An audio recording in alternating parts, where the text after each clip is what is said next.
Hi everyone, hope you're doing well. Week 10 is your whole film in Maya, 30 to 60 seconds. Hopefully some of you submit so I can start doing dailies in class, but so far nobody has submitted, but it's okay, you have till Tuesday midnight. So what's expected for week 10? So after you do 3D layout, you'll have a good idea what your cameras is. So what I need from you is a Maya render of your whole film, 30 to 60 seconds. 30 minimum, 60 maximum. So I just need a preview, a play blast of what the whole thing looks like with environment, with characters, with props, and of course cameras. You can use the cameras from previous week, the 3D layout. Just make sure if you use the text, like I said in the previous video, delete the text so you don't get problems in the sequencer. Not the sequencer, the camera sequencer, I should say. So Play Blast is pretty straightforward if you've set up all your cameras right with 1920 at 1080. You can go from, make sure you're in the animation workspace, playback, Play Blast options. You need to change a couple of settings here because I need you to render what the render settings are. So these are the default. So time slider is okay. View, you need to check it off. Format, please install QuickTime for Windows so you can at least render QuickTime event. Otherwise the AVI is going to be too big and you will have to convert it for Moodle. So install QuickTime, you'll get restart Maya, and you're going to get the Qt option. Choose H.264 right there on top, a little bit below the top. Go maximum quality. Display size, choose from render setting. So hopefully you've set up the render setting properly in the Windows render settings. You have to set it up properly in here, right? So 1920 by 1080, HD 1080. You can choose the preset. I will put all this for you. Okay, and so display size from render settings should be everything by default. So if this is not on, save to file, click on it, and then you can browse to your D. Mine is B, so it should be D on. If you're working at the lab, don't work on C anymore. Please work on D. So I'll render it. Maya assets renders. I'll choose week 10, my name, and it's okay, right? Film.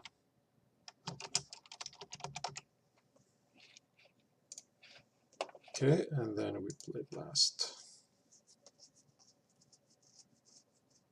Don't worry about the weird resolution here. It will be fixed once it's done.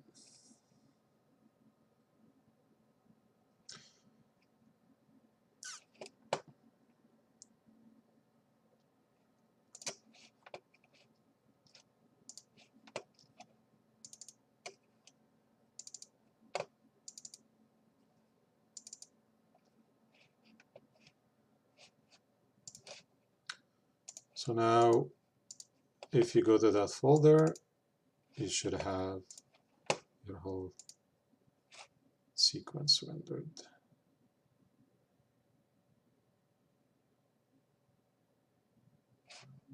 Please fix any texture problem. You need to have all the textures in there. Okay. I still didn't get a time to fix it, but please don't leave any grayscale because you're gonna get grayscale in Unreal, and that's not good. Okay, that's it. You can then, it's an MOV, you can submit that to Moodle, so I can give you feedback before you move on to Unreal.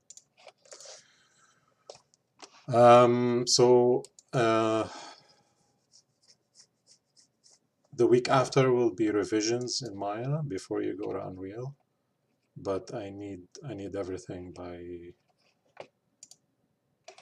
so 3D layout is due here. Then you have a full week for the whole film. I'll give you feedback to fix, camera issues or characters popping or stuff like that. Then you have another week to finish. Okay. So the final render in Maya is due on the 16th.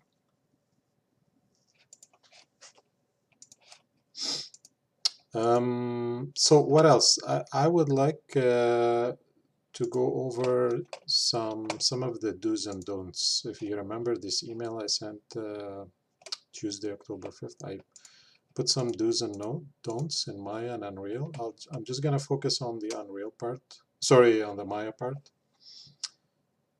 Because a lot of you made these mistakes. So I just want to go over them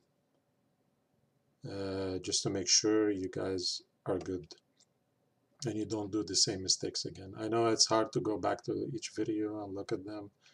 So I'll cover these, and if there's something else missing, please poke me on Mayo, and I'll include it. I'll make a small video and share it with you guys if there's any more of these little things that you're not sure of. So Scalebone, I'll get to that. I want to see what I can show you with this scene open. Character and prop root translation. Okay, did not scale cameras. Okay, so cameras. A lot of you, I'll just highlight it so I know that I'm doing this one.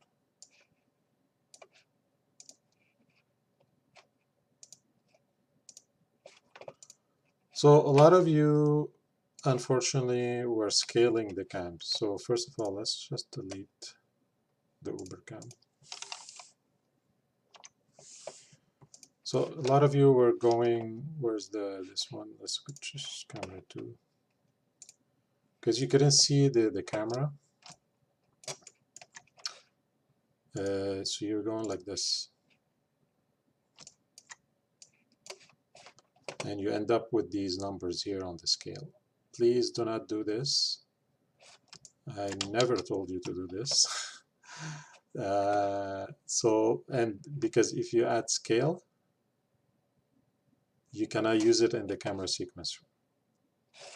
It will give you errors. So the best way to scale the object is in here, channel box, locator scale, and just type in whatever number you need here.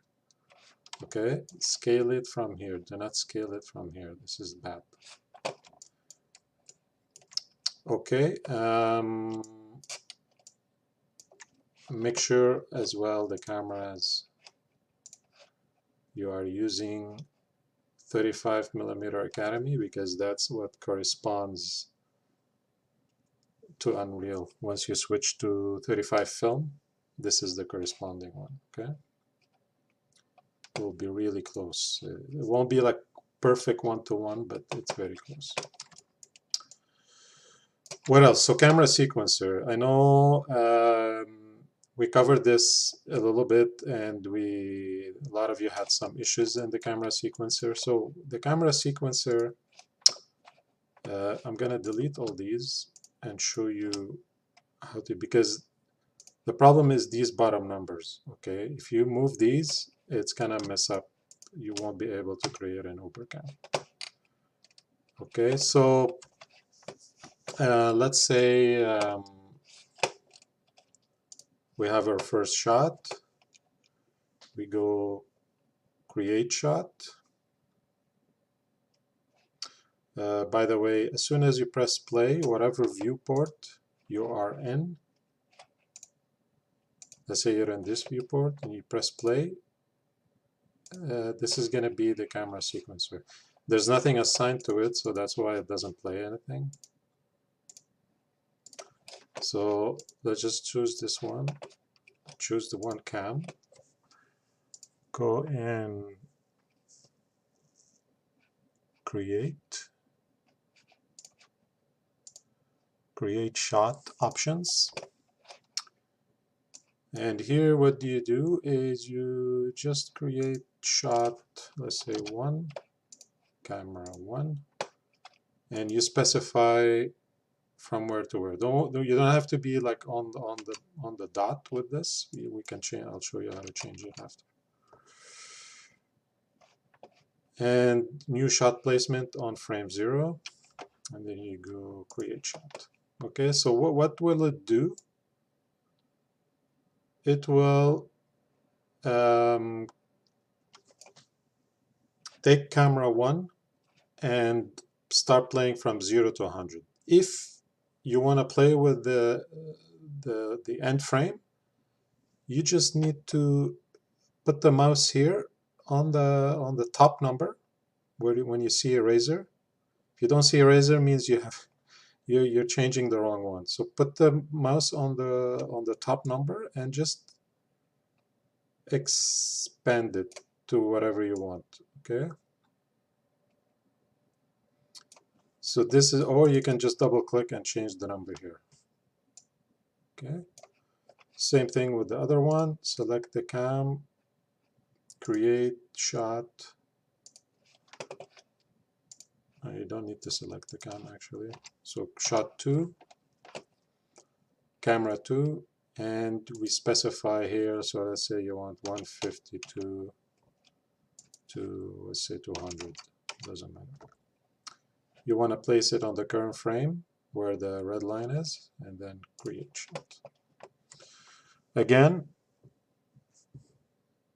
top number, number, and just maximize. So let's say you want something like this. Yeah, maybe end it here. And then create shot again, shot 3, camera 3, and start time, so let's say 278 till 400, something like that. So then it switches to our ninja coming in. So this is it, see? Yeah, just play with the top number. Don't touch the bottoms. So now if you want to create the UberCam, all you need to is to select and go create UberCam. There you go. Okay, simple. Top number only. And don't scale the cameras. So please animate at 24. This is crucial because if you animate at 30 and then later in Unreal you switch to 24, your animations actually are at 30 FPS, so you're gonna see some artifacts. So from the beginning, set your scene to 24 and work from it.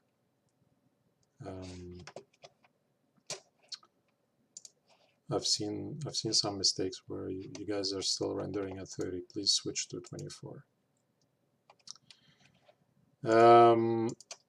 So these two. So if you need to scale, I'm gonna open another scene because I don't want to mess up this scene. Actually, oh, it's okay. I'll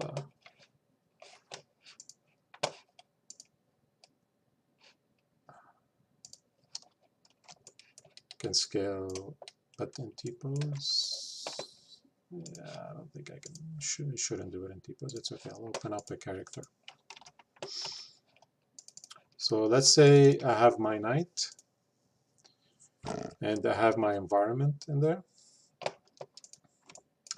and I find him too small. Okay. Please do not scale the root. Is he characterized? Yeah.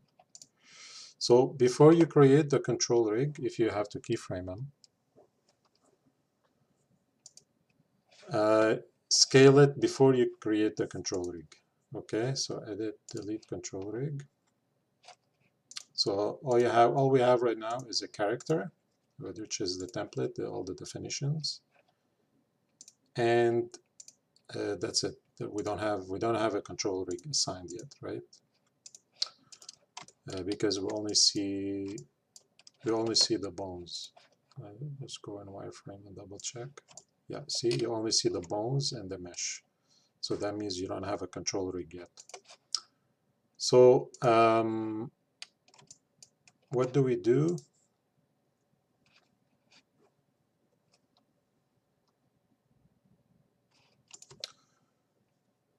So let's say you want to scale him. You have your environment in there and you think it's too small, or you want to make a giant knight. Let's say he's a big boss fight. Please, please, please do not scale the root, because what happens when you scale the root, so right now, without scaling, the root is at 0, 0, and the scale is at 1. That's good. The hips as well. Everything is good. So what happens when you scale the root? First of all, you get, this is bad, because when you select the hip, now it's not showing. Anyways, there should be a scale on the hips as well. Anyways, even if you do this alone and there's no effect, there's no scaling on the hips, all your animations will be sliding. Okay, so this is not the good way to do scale. So if you want to do scale, you select, you do what we call a scale constraint. Okay, so you select the parent, then the hips, the child, and you do, I didn't scale it back.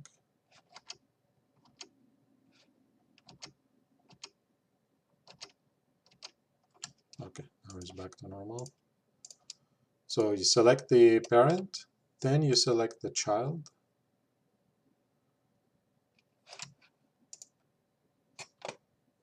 Or was it the opposite? I forgot. Anyways, let's try it. Keep everything by default, it's okay. So now if we, I think it should have been the child and then parent. Because now if we scale this one, yeah. Sorry, I apologize. So constraints is always child and then parent. Okay. So now if we select the root, we scale it. That's how we do it. Okay. So, and now you can export to Unreal. You can export into Unreal like this, and you can bring in animations and everything will be fine. Okay, so please, if you need to scale your character, scale it with a constraint. Okay, I'll reopen this scene, or actually, it's okay, I can keep on. So we covered the scale,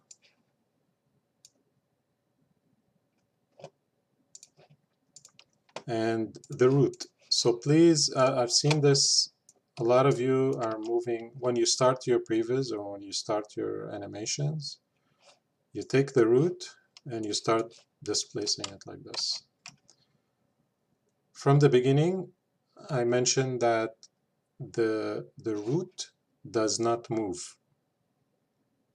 This is in Unreal, this is the reference in the world, so it has to stay at 0, 0, both for translation and rotation. Okay, so please do not move the root bone. What you can move is once you, let's say you have to scale them, once you scale them up and everything is working, and you create the control rig by here,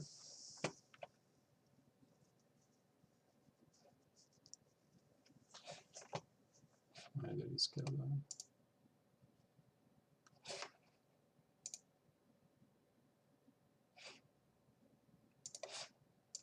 Okay, I'm gonna reopen, something happened. Maybe one too many undos.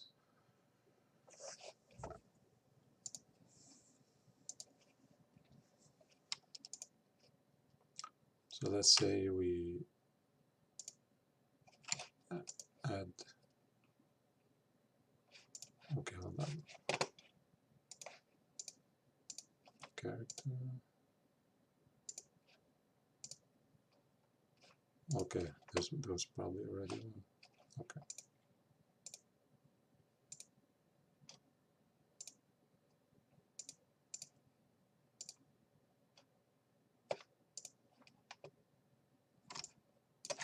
Okay, so child, parent, scale constraint. So let's say we do scale him. Oops, scale. So his head is on top of the edge here. So let's say. So now we can create a control rig, right? Control rig.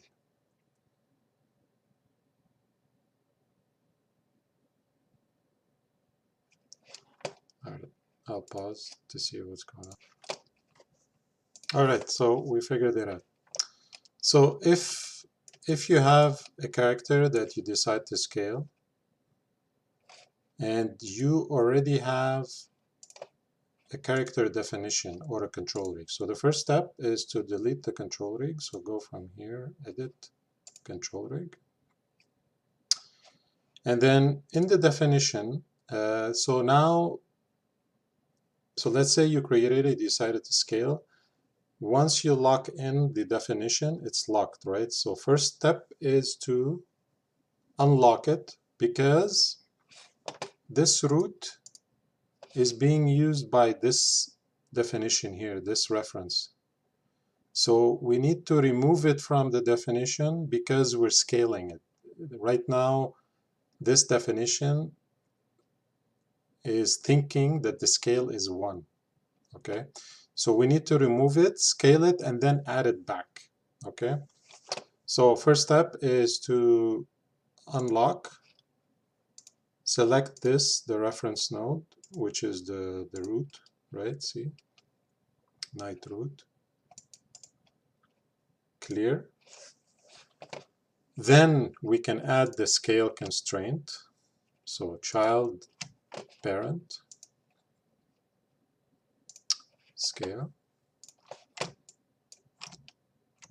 So now we can scale the root.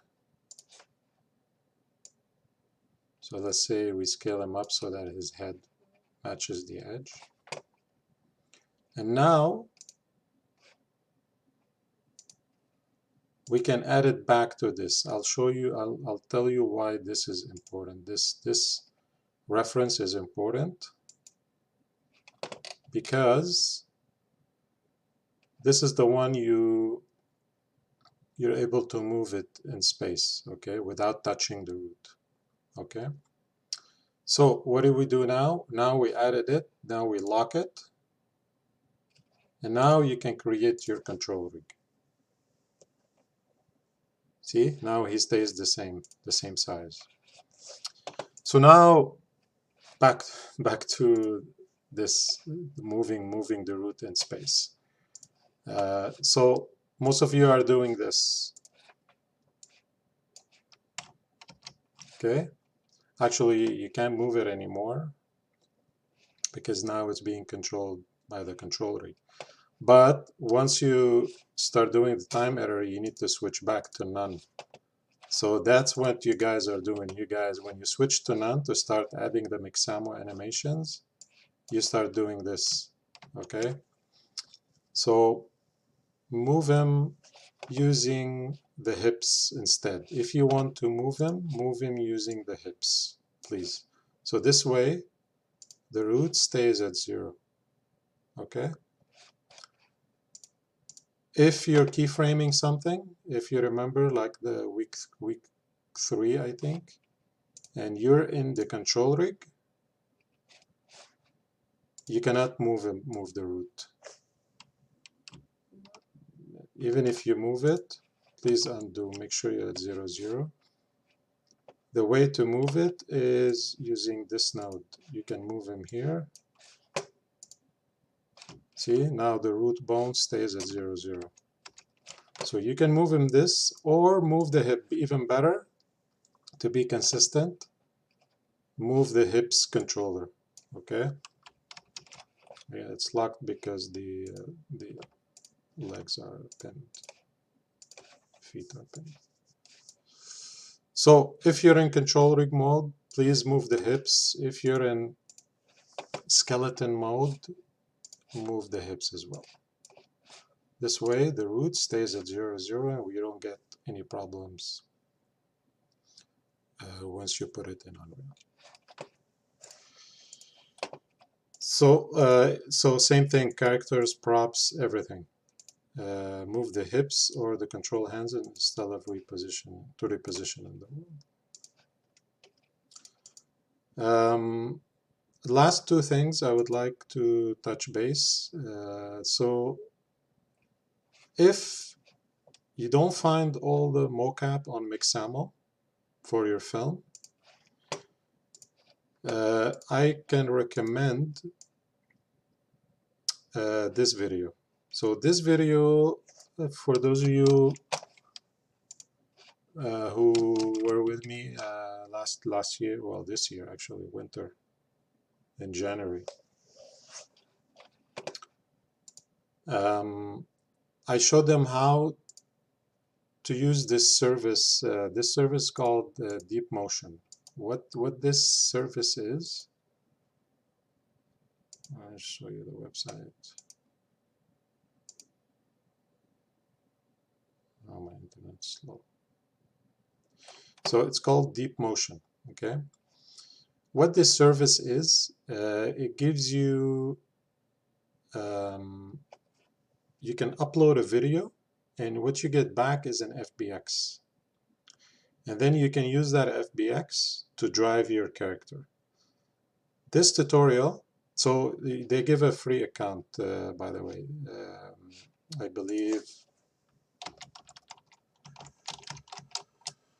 I believe the free account enables you to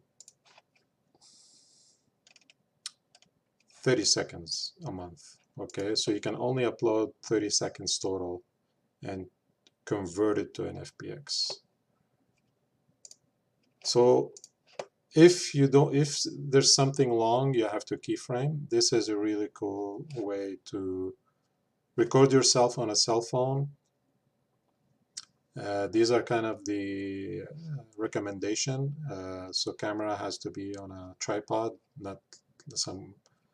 not your friend or your brother or sister holding it, because it shakes. If it shakes, it creates a lot of noise on the motion. Lighting should be good. Contrast with the background. So if you're wearing white and the background is white, it's going to have a trouble following you. So make sure you have contrast. And clothing. Do not wear baggy, loose clothing. Wear something as tight as possible to your skin. So go through it, please, if you're interested. If some of you think this is cool to use, I will make a video how to use it in Maya. It's pretty simple. Probably the first half is the same when you upload to Deep Motion, and the second part will be Maya. But the video itself is Motion Builder setup. Anyways, let me know if you think this is useful. Just send me a mail and I'll do a video for you guys. The last thing I want to talk about is, I know some of you told me you guys found some cool stuff on the marketplace. So here, like you found, let's say, a cool environment. Well, let's say the same environment I sent out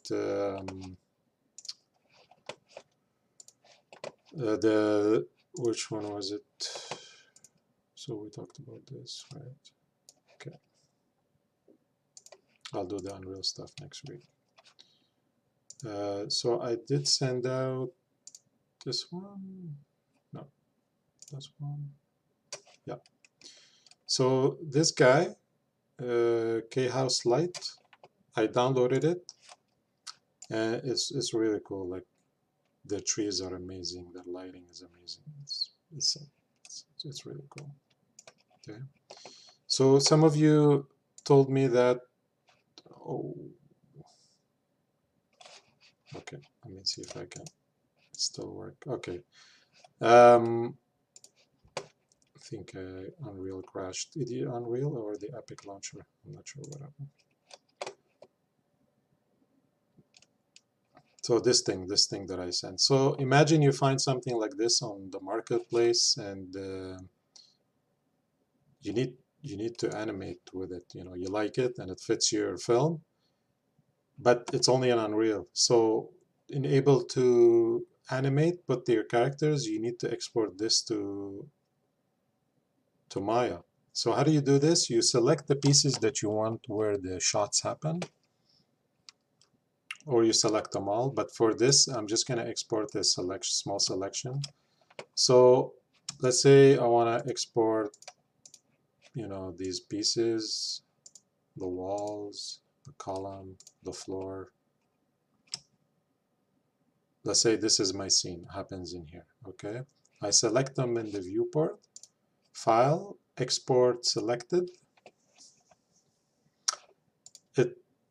Choose, if it's not on by default, choose FBX, give it a name, put it in your Maya Assets environment, export. So by default, these are the options. So keep them on. Level of detail you don't need, and collision you don't need.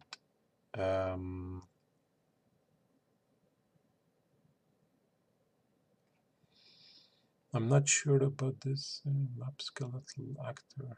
I don't think you need this. Let's try it as is, okay? So remove level of detail, remove collision, export.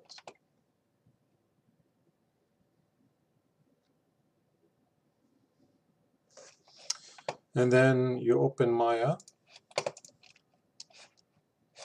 and you merge. I think you could just drag and drop, right?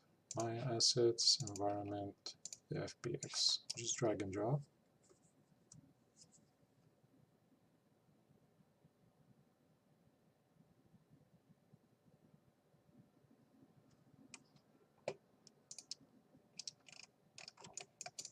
And there you go. Unfortunately, it doesn't give you the textures, but it's okay. You don't need them because the textures, the final product is an Unreal. You're gonna render from Unreal. Okay. So this is what we just exported. Cool. I'll try a quick more thing. Maybe if we change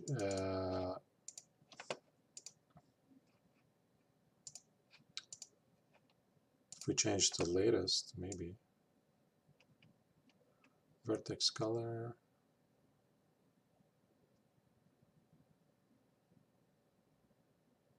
Let's try that. Maybe. Just want to see if I can bring in the. And then you know what? You group them. It's the same. You can group them. Control G, so you can move it around. Well, don't actually move it around, because if you move it around, then you're gonna have to move it in Unreal as well. Okay. So let's see if we can bring this in.